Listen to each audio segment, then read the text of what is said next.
अब बस, अब ये देखो, पहले ही थ्योरिटिकल सब्जेक्ट है, इसके अंदर हम सिंपली इतना समझेंगे इस सब्जेक्ट के अंदर कि कैसे हमारी इंडियन इकोनॉमी स्टार्ट हुई, कैसे उसको रन किया गया, क्या क्या पॉलिसी बनाई गई, यही सब आईटी के अंदर करते हैं, ठीक है।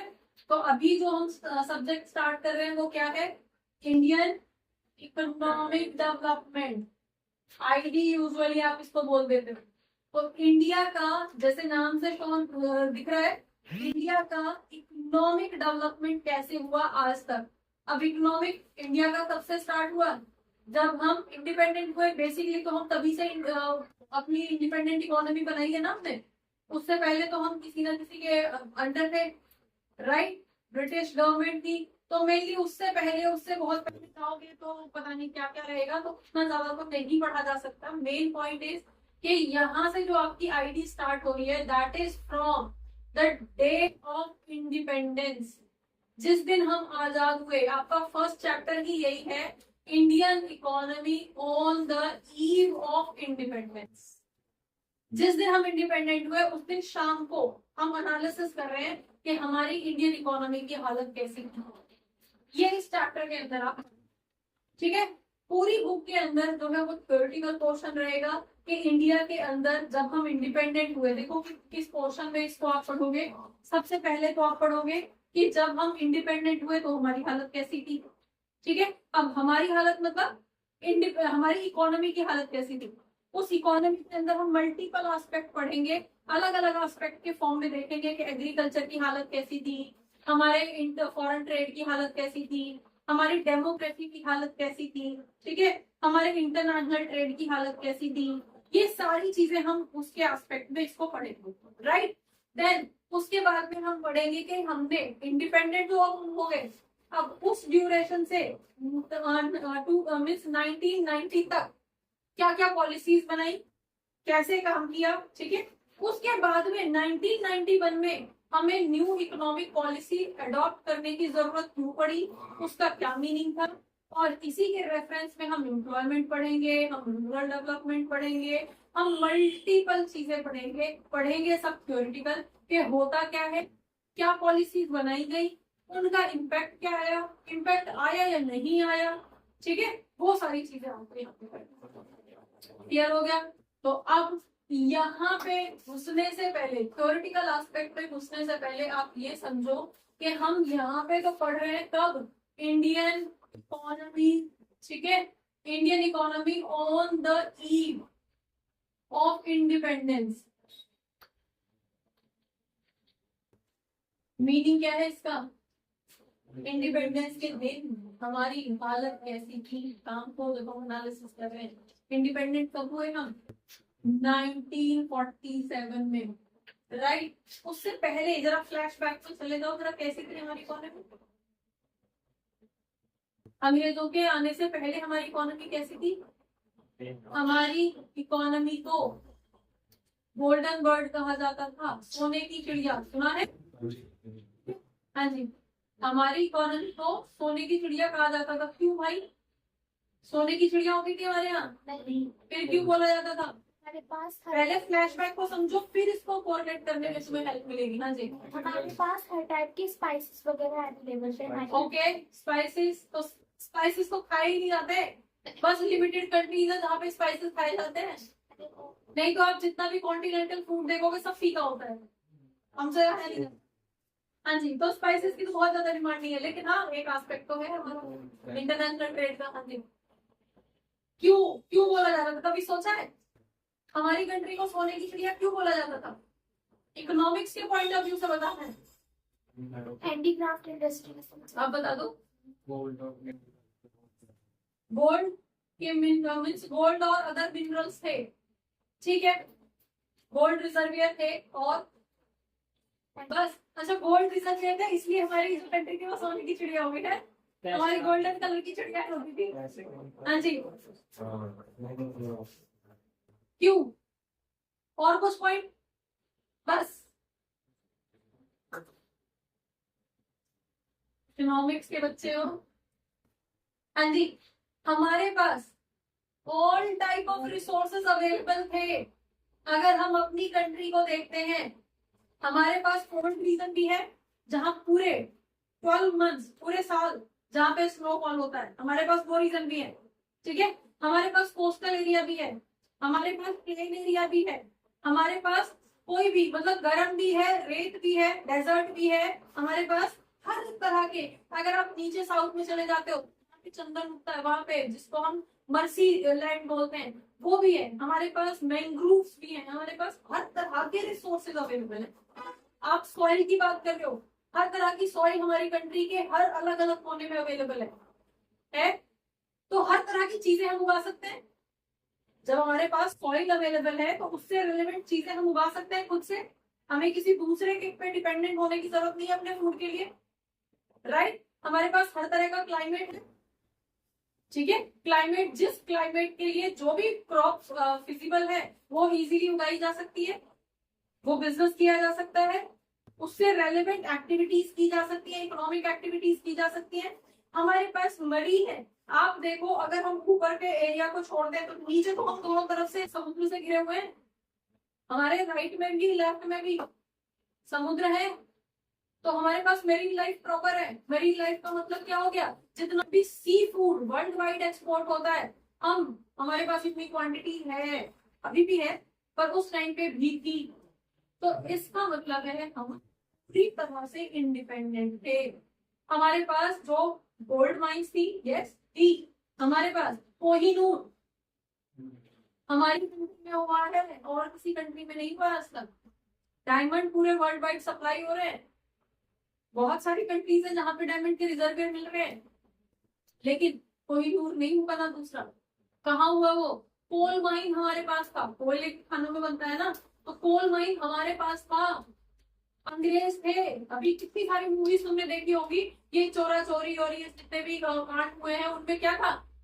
अपने को, हमारे कोयले को वो ट्रेन के थ्रू ले जा रहे थे, वही तो लूटा था हमने। किसी दूसरे का नहीं लूटा था, अपने ही रिसोर्सेस थे जिनको वो ले जा रहे थे, वो हमने वापस लिए थे। तो कोल माइन हमारे पास इतना स्ट्रांग था, इतने स्ट्रॉन्ग प्रेशर के अंदर था, जहां पे कोहिनूर जैसा जो हीरा है वो बन पाया।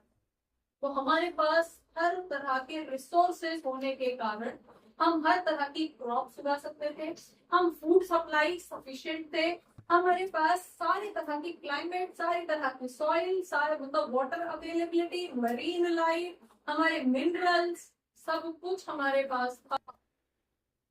इसलिए हम सोने की चिड़िया बोले जाते थे हमारी कंट्री। समझ में आ गया?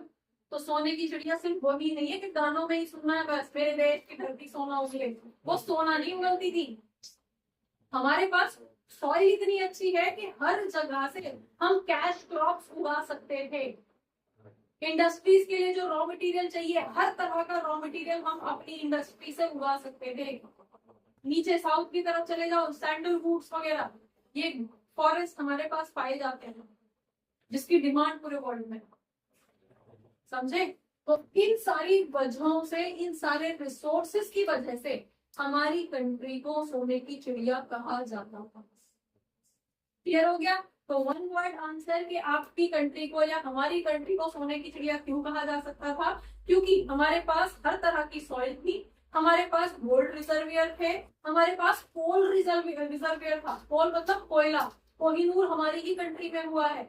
ठीक है, हमारे पास मेरीन लाइफ प्रॉपर है, जिससे कि सी फूड प्रॉपर अवेलेबल है। ठीक है, और अगर सी फूड है, सी अवेलेबल है, तो हम सी के थ्रू बिजनेस, जो आपका पोर्ट होते हैं, वो पोर्ट के थ्रू हम बिजनेस इजीली कर सकते थे, राइट? देन हमारे पास हर तरह का क्लाइमेट है, हमारे पास बर्फ भी है, हमारे पास डेजर्ट भी है, हमारे पास प्लेन भी है। तो कहने का मतलब है कि हम हर तरह के रिसोर्सेज खुद उगाना जानते थे। इसलिए बोला जाता था कि मेरे देश की धरती सोना उगले। जहां भी उगाओगे, जहां भी करोगे, हर तरह की चीज हम अपने उसमें डिपो कर सकते हैं। ठीक है, हमें किसी पे डिपेंडेंट होने की जरूरत नहीं थी। बस यही चीज अंग्रेजों को अटक गई,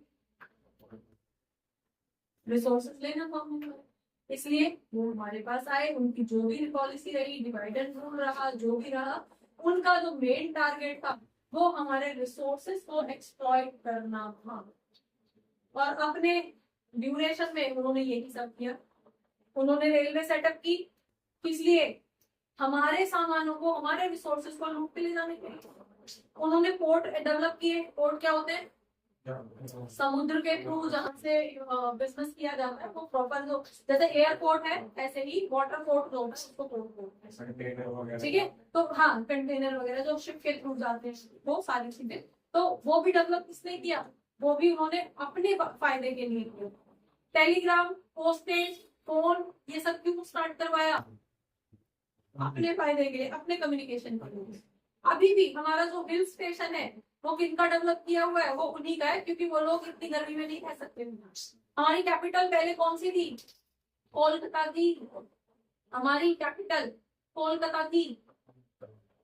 दिल्ली क्यों बनाया? क्योंकि पहाड़ों से कोलकाता तक जाने में उनके कई दिन लग जाते थे। तब वो तो नहीं था ना, एयर उड़े और बैठ गए। तब तो ट्रेन भी धीरे धीरे डेवलप होगी, राइट? तो प्लस वहां का क्लाइमेट, वहां तक जाते जाते उनका क्लाइमेट, तो वो अपनी कन्वीनियंस के लिए उन्होंने दिल्ली को कैपिटल बना दिया, जो कि आज भी है। दिल्ली हमारा आज भी कैपिटल है। और एक और चीज, चलो थोड़ा सब्जेक्ट से अलग हटके, हमारी कैपिटल कितनी है बताना था? हमारी कंट्री की कैपिटल कितनी है? तो Delhi Kolkata. Kolkata. Kolkata is no more capital of country. हाँ जी, हाँ जी।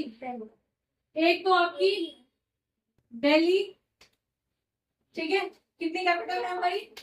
2 कैपिटल है। कौन कौन सी? दिल्ली और दूसरी बॉम्बे, मुंबई। क्यों? ये हमारी ज्योग्राफिकली कैपिटल है, इकोनॉमिक कैपिटल, ज्योग्राफिक कैपिटल आप इसको बोल सकते हो। ये हमारी ज्योग्राफिकल कैपिटल है और ये हमारी फाइनेंशियल कैपिटल है। अब फाइनेंशियल कैपिटल का मीनिंग क्या है?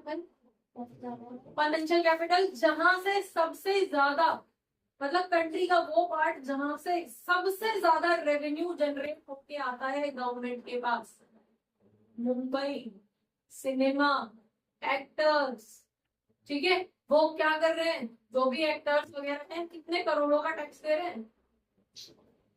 कहां से जनरेट हो रहा है रेवेन्यू? यहाँ से, ठीक है। अब वो तो कर रहे हैं, ठीक है, फाइन, ओके।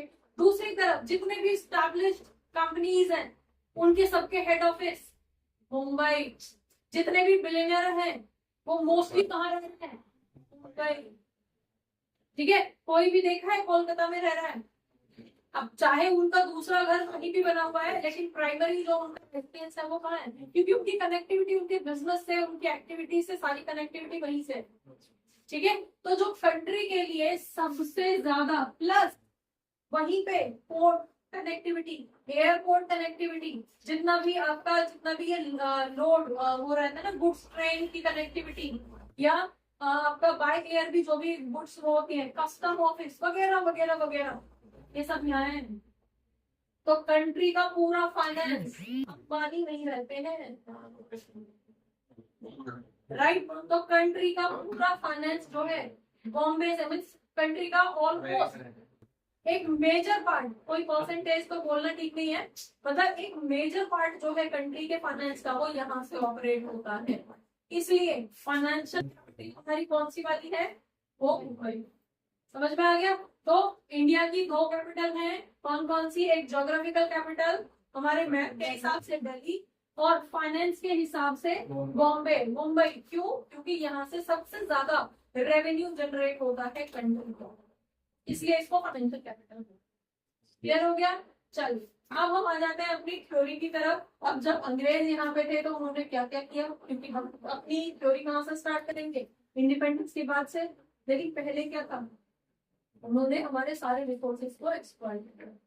सारे रिसोर्सेज मतलब हमारा कोयला था, ले गए। गोल्ड रिजर्वियर था, कुछ वो ले गए, कुछ हमें 1991 में प्लेज करना पड़ा, वो हम बाद में पढ़ेंगे, ठीक है। तो इस तरह से करके हमारे पास जो भी रिसोर्सेज हुआ करते थे उनको वो मोस्टली रिसोर्सेज को एक्सप्लॉइट करके दे दो। और सबसे ज्यादा जो उन्होंने इम्पैक्ट डाला वो हम ह्यूमन बीइंग पे डाला। कैसे? हमारी जो वर्ल्ड की जो सबसे पहली यूनिवर्सिटी थी, पता है कौन सी थी? जानते हो? नालंदा यूनिवर्सिटी, तक्षशिला,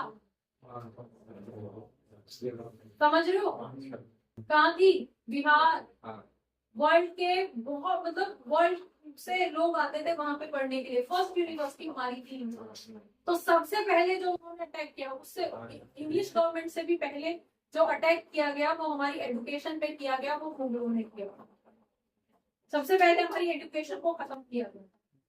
जितने भी ये गुरुकुल वगैरह हुआ करते थे वो सारे कॉन्सेप्ट उन लोगों ने खत्म किए।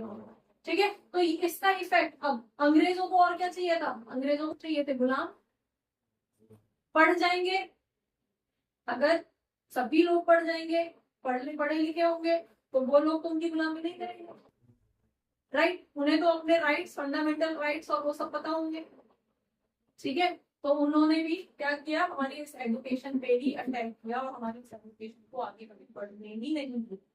फाइन, तो अब जब हम इंडिपेंडेंट हुए हैं तो हम मेनली 5 फैक्टर्स की बात करेंगे कि 5 फैक्टर्स के थ्रू हम अपनी इकोनॉमी को देखने की कोशिश करेंगे कि हमारी हालत कैसी थी जिस दिन हम इंडिपेंडेंट हुए। पहला जो सेक्टर होगा वो एग्रीकल्चर होगा। आ रहा है या नहीं? Yes ma'am. पहला जो फैक्टर होगा वो एग्रीकल्चर। क्यों एग्रीकल्चर? क्योंकि उस टाइम पे most of the population was engaged in agricultural activity. खेती करते थे भाई। 80 to 90% पॉपुलेशन खेती में इन्वॉल्व थी। राइट, ठीक है। दूसरा हमारा जो रहेगा वो हमारा फॉरेन ट्रेड रहेगा। फॉरेन ट्रेड का मतलब क्या हो गया? फॉरेन कंट्रीज से सेल परचेज करना। अब फॉरेन कंट्रीज से खरीदने की हमारी औकात नहीं थी।